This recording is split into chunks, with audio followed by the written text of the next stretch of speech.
সম্মানিত উপস্থিতি, যে সমস্ত পাপের কারণে মানুষের পরকাল হারিয়ে যায়, যে সমস্ত পাপের কারণে মানুষ জাহান্নামে যাবে, সেই সমস্ত পাপ সমূহের মধ্য থেকে অন্যতম বড় ভয়াবহ, জটিল কঠিন মারাত্মক একটি পাপ হচ্ছে গীবত।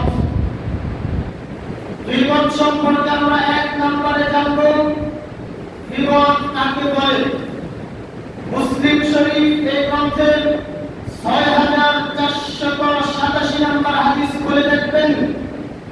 এই জায়গায় আল্লাহর নবী বলেছেন, হাদিসের বর্ণনাকারী আবু হুরায়রা রাদিয়াল্লাহু তাআলা আনহু তিনি বলেন, নবী মুহাম্মদুর রাসূলুল্লাহ সাল্লাল্লাহু আলাইহি ওয়াসাল্লাম বলেছেন, আতাদরুনা মাল গীবা, সঙ্গী সাথী তোমরা কি বলতে পারো গীবত কি জিনিস, গীবত কাকে বলে?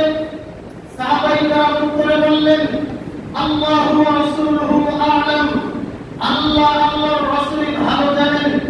তখনই আল্লাহর নবী বললেন, যিকরুকা আখাকা বিমা ইয়াকরাহু, তুমি তোমার ভাইয়ের ব্যাপারে এমন একটা কথা বললে, এমন কিছু বললে, ওই বিষয়টা, ওই কথাটা যদি ওই ব্যক্তি শুনতে পায়, তাহলে তার কাছে খারাপ লাগে, অপছন্দ লাগে, সে কষ্ট পায়।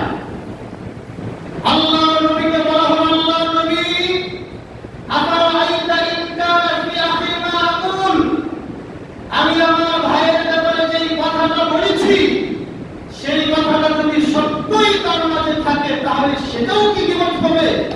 আল্লাহর নবী বললেন, শোনো, ইন কানা ফীহি মা তাকুল ফাকাদ ইরতাবাতা, যেই কথাটা তুমি তোমার অন্য ভাইয়ের ব্যাপারে বলেছো, সেটা যদি শতভাগ সত্য হয়ে থাকে, সত্য সত্যই তার মাঝে থেকে থাকে, তাহলে সেটাই হচ্ছে গীবত। তাহলে এই হাদিস থেকে আমরা জানতে পারলাম গীবত কাকে বলে। গীবত হওয়ার জন্য এক নাম্বার শর্ত হচ্ছে এমন কিছু বলা যেটা শুনলে সে কষ্ট পায়, 2 আড়ালে বলা, 3 যে বিষয়টা বলেছে সেই বিষয়টা শতভাগ সত্য হতে হবে। যদি মিথ্যা হয় তাহলে সেটা হবে অপবাদ। সম্মানিত উপস্থিতি, গীবত সম্পর্কে 2 নম্বর কথা হচ্ছে, আমরা 4 মাধ্যমে গীবত করে থাকি। 1, মুখের মাধ্যমে আমরা গীবত করে থাকি। মুখের মাধ্যমে গীবত কিভাবে? অনর্থক কারো ব্যাপারে একটা দোষ বলে দেওয়া, যেটা হওয়ার প্রয়োজন নেই, তারপরেও সেই দোষটা অন্যের কাছে বলে দেওয়া। এই ব্যাপারে আল্লাহর নবী মুহাম্মদুর রাসূলুল্লাহ সাল্লাল্লাহু আলাইহি ওয়াসাল্লাম বলেছেন, বুখারী শরীফ এই গ্রন্থের ৬৪৭৭ নম্বর হাদিস খুলে দেখবেন। এই জায়গায় আল্লাহর নবী স্পষ্টভাবে জানিয়ে দিয়েছেন, ইন্নাল আবদা লা ইয়াতাকাল্লামু বিল কালিমাতি মা ইয়াতাবায়্যানু ফিহা ইয়াতিল্লু বিহা ফিন নারি আবআদা মিম্মা বাইনাল মাশরিক। কোন ব্যক্তি যদি কারো ব্যাপারে পরিণাম চিন্তা না করে অনর্থক এমনিতেই কোন একটা কথা বলে দেয়, কারো ব্যাপারে গীবত করে, সমালোচনা করে, পরনিন্দা করে, এই পরিণাম চিন্তা না করে কারো ব্যাপারে কথা বলার কারণে, এই কথার কারণে সে জাহান্নামের এত গভীরে ঢুকে যায় যে পূর্ব এবং পশ্চিম এর মাঝে যত দূরত্ব, এর থেকেও বেশি গভীরে চলে যায়, একটা অনর্থক কারো ব্যাপারে গীবত করার কারণে। নাউযুবিল্লাহ। শুধু তাই নয়, তিরমিজি শরীফ এই গ্রন্থের 2004 নম্বর হাদিস খুলে দেখবেন।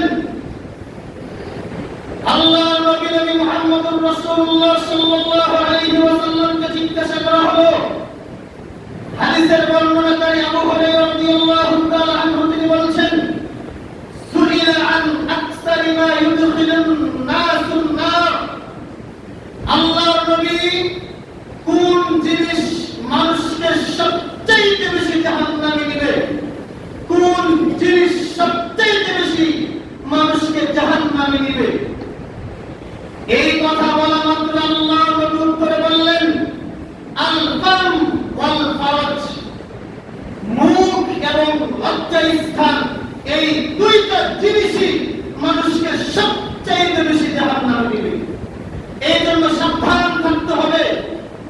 যেখানে সেখানে মুখকে ব্যবহার করা যাবে না, যাতা মুখ দিয়ে বলে দেওয়া যাবে না।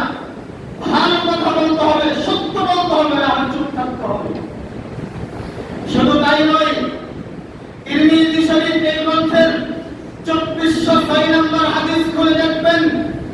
উকবা ইবনে আমির রাদিয়াল্লাহু তাআলা আনহু তিনি আল্লাহর নবীকে প্রশ্ন করলেন, আল্লাহর নবীকে জিজ্ঞাসা করলেন, আল্লাহর নবী মান নাজা, আমাকে একটু বলুন তো বাঁচার উপায় কি, বাঁচার পথ কি? আল্লাহর নবী এক বাক্যে বলে দিলেন, আমসিক আলাইকা লিসানাক, তুমি তোমার জবানটাকে সংযত রাখবে, মুখটাকে তুমি ঠিক রাখবে, নিজের আয়ত্তে রাখবে, নিজের কন্ট্রোলে রাখবে। তাহলে বলছিলাম আমরা চার মাধ্যমে জীবন করে থাকি। তার এক নম্বর হচ্ছে মুখের মাধ্যমে। মুখকে খুব সতর্ক রাখতে হবে, যেখানে সেখানে মুখকে ব্যবহার করা যাবে না, গীবত পরনিন্দা করা যাবে না, ভালো কথা না হয় চুপ। দুই, অন্তরের মাধ্যমে আমরা গীবত করে থাকি। অন্তরের মাধ্যমে গীবত কিভাবে? কার ব্যাপারে খারাপ ধারণা করা। 26 নম্বর পারার 16 নম্বর পৃষ্ঠার সূরাতুল হুজুরাতের 12 নম্বর আয়াত করে দেখবেন, আল্লাহ রাব্বুল আলামিন এই জায়গায় স্পষ্টভাবে জানিয়ে দিয়েছেন, ইয়া আইয়ুহাল্লাযীনা আমানু, হে ঈমানদারগণ, হে বিশ্বাসীগণ, ইজতানিবু কাসীরাম মিনাল যন, তোমরা বেশি বেশি ধারণা করা থেকে বেঁচে থাকো। ইন্না বা'দাল যন্নি ইসম, কিছু ধারণাই পাপ হয়।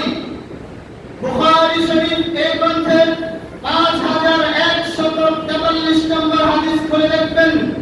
আবু হুরায়রা রাদিয়াল্লাহু তাআলা আনহু বলেন, নবী মুহাম্মদুর রাসূলুল্লাহ সাল্লাল্লাহু আলাইহি ওয়াসাল্লাম বলেছেন, ইয়াকুম ওয়াল যন্না ফা ইন্নাল যন্না আকযাবুল হাদিস, হে পৃথিবীর মানুষ, তোমরা বেশি বেশি ধারণা করা থেকে বেঁচে থাকো, কারণ ধারণাই হচ্ছে সবচেয়ে বড় মিথ্যা। নবী মুহাম্মদুর রাসূলুল্লাহ সাল্লাল্লাহু আলাইহি ওয়াসাল্লাম বলেছেন, মান ক্বালা ফি মুমিনিন মা লাইসা ফীহি আসকানাহুল্লাহু আযমাতাল খাবালি হাত্তা ইয়াতিয়া বিমাখরাজিন মিনহু। কোন মুমিন, কোন মুসলিম যদি অন্য কোন মুমিনের ব্যাপারে, অন্য কোন মুসলিমের ব্যাপারে অনর্থক কোন কথা বলে দেয়, এমন একটা দোষের কথা বলে দেয়, এমন একটা বিপদ বলে দেয় যেটা তার মাঝে নেই, আল্লাহ রাব্বুল আলামিন ওই ব্যক্তিকে কিয়ামতের দিন বলবেন, তুমি আমার অমুক বান্দার নামে, তুমি আমার অমুক বান্দার নামে এই কথাটা বলেছিলে, আজকে তুমি এই কথা দলিল দাও, প্রমাণ দাও, ডকুমেন্ট দাও। যতক্ষণ পর্যন্ত ওই ব্যক্তি ওই কথার দলিল না দিতে পারবে, প্রমাণ না দেখাতে পারবে, ডকুমেন্ট না দিতে পারবে, ততক্ষণ পর্যন্ত আসকারাহুল্লাহু রাজমাতাল খাবালি হাত্তা ইয়াতিয়া বিমাখরাজিন মিনহু, জাহান্নামীদের রক্ত, পুল, পেশাব, পায়খানা যেখানে গিয়ে জমা হবে, সেই জায়গায় ওই ব্যক্তিকে থাকতে দিয়ে আল্লাহ রাব্বুল আলামিন বলবেন, যতক্ষণ পর্যন্ত তুমি আমার ওই বান্দা ওই কথার দলিল না দিতে পারবে, ডকুমেন্ট না দেখাতে পারবে, ততক্ষণ পর্যন্ত তুমি এই জায়গায় থাকবে না। নাউযুবিল্লাহ। কারো ব্যাপারে অনর্থক সন্দেহ করা যাবে না, কারো ব্যাপারে খারাপ ধারণা করা যাবে না। খারাপ ধারণা অন্তরে যদি কারো ব্যাপারে জন্মায়, সাথে সাথে আস্তাগফিরুল্লাহ, আল্লাহর কাছে তাওবা করতে হবে। গর্ত একটা, নিজের আর 199টা গুনাহ স্মরণ করবে। তাহলে 2 নাম্বার আমরা অন্তরের মাধ্যমে গীবত করে থাকি। 3 নাম্বার ইশারা ইঙ্গিতের মাধ্যমে আমরা গীবত করে থাকি। মুখ ব্যবহার করি না, কিভাবে? খাটো খাটো ইশারা ইঙ্গিতের মাধ্যমে আমরা ক্রিটিসাইজ করি। আমাদের সমাজে আছে না এগুলো? আছে। মুস্তাদ আহমদ 25708 নম্বর হাদিস খুলে দেখবেন, এই জায়গায় হাদিসটি বর্ণিত হয়েছে। হাদিসের বর্ণনাকারী আয়েশা সিদ্দিকা রাদিয়াল্লাহু তাআলা আনহা তিনি বলছেন, দাখালাত ইমরাতুন কাসীরাতুন ইলা নবী সাল্লাল্লাহু আলাইহি ওয়াসাল্লাম, আল্লাহর নবীর কাছে একজন খাটো মহিলা আসলেন। আসার পরে আশারতু ইলা নবী সাল্লাল্লাহু আলাইহি ওয়াসাল্লাম আন্নাহা কাসীরা, আমি আয়েশা আল্লাহর নবীকে ইশারার মাধ্যমে বললাম, আল্লাহর নবী দেখেন আপনার কাছে খাটো মহিলা আসছে, খাটো মহিলা। এইভাবে ইশারা করা মাত্র আল্লাহর নবী আয়েশাকে বলে বসলেন, আয়েশা ইরতাবিহা, তুমি গীবত করলে। দেখেন ইশারা ইঙ্গিতের মাধ্যমেও গীবত হয়।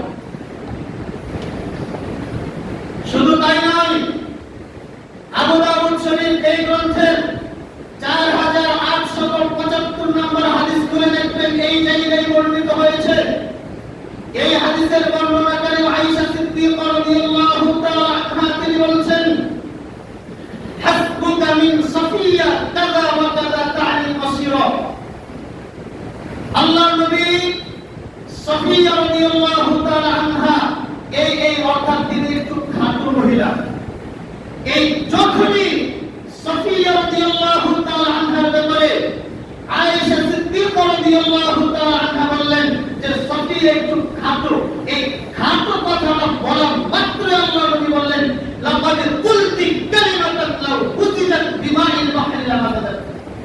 আয়েশা তুমি এমন একটা কথা বললে, তুমি এমন একটি কথা বললে, এই কথাটা যদি সমুদ্রের পানিতে ফেলে দেওয়া হয়, সমস্ত সমুদ্রের পানিগুলো হয়ে যাবে, সমস্ত সমুদ্রের পানি নষ্ট হয়ে যাবে। কি কথাটা বলেছে? সাফিয়া একটু খাটো। বলুন তো আমরা এরকম দিনে 2-4-5টা কথা বলে কি বলি না? কত যে বলছি দিনে, কোনো হিসাব কিতাব নেই। 4 নাম্বার, লেখার মাধ্যমে গীবত। ভালো করে মনে রাখবেন, যারা ফেসবুকে স্ট্যাটাস দেন, যা তা লিখে ফেসবুকে ছেড়ে দিবেন না, যা তার ব্যাপারে কোনো কিছু লিখে দিবেন না। লেখার আগে খুব সাবধান, খুব সতর্ক থাকতে হবে, হুঁশিয়ার, সচ্চার, সজাগ থাকতে হবে। ভালো করে মনে রাখবেন, মুখ দিয়ে বলা যেটা গীবত, কলম দিয়ে লেখাও সেটা গীবত। তাহলে গীবত সম্পর্কে 2 নম্বরে আমরা জানলাম, 4 মাধ্যমে আমরা গীবত করে থাকি। 1 মুখের মাধ্যমে, 2 অন্তরের মাধ্যমে, 3 ইশারা ইঙ্গিতের মাধ্যমে, 4 লেখার মাধ্যমে আমরা গীবত করে